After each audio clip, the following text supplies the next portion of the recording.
What's up, everybody? I'm back with another video, and I'm excited to announce that it is Iron Bowl week. Yes, you heard it right. It is Iron Bowl week. So real quick, I just want to dive into a few things. So this Iron Bowl, I don't expect this Iron Bowl to be very competitive. Auburn is not very good. This is not a secret. This is a very well-known fact all around college football. Auburn is just not very good this year.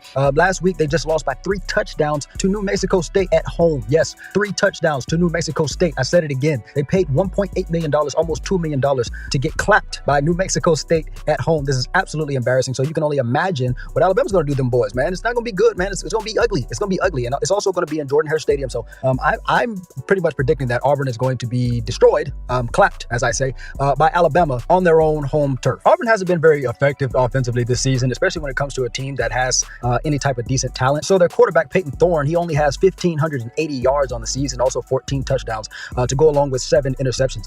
So, I mean, to have 1,500 yards, I mean, you know, that's kind of terrible. Their tight end, Rivaldo Fairweather, leads the team in receiving with 349 yards, 6 touchdowns. So you got a receiver leading the team in receiving, and he only has 350 yards on the season. Wow, that's pretty surprising. But, you know, Jarquez Hunter, who is a very, very good athlete, he has 700 yards and 7 touchdowns on the season. So, you know, it's been a very, very, very up and down year for Auburn. It's just kind of weird how you keep it within a 1-score game against, like, you know, really good teams like Georgia and Ole Miss, and then you come out and get absolutely destroyed by, you know, Texas A&M and then, you know, New Mexico State last week. The LSU game was not competitive at all. Auburn was destroyed on absolutely every facet of the game in that. And so I'm going to compare this Iron Bowl to the LSU game. You know, Alabama has a similar offense to LSU. They have a dual threat quarterback. They got really good receivers. And so I'm, you know, wondering how Auburn is going to literally cover all these guys, including Jalen Milroe. I don't think they can do it at all.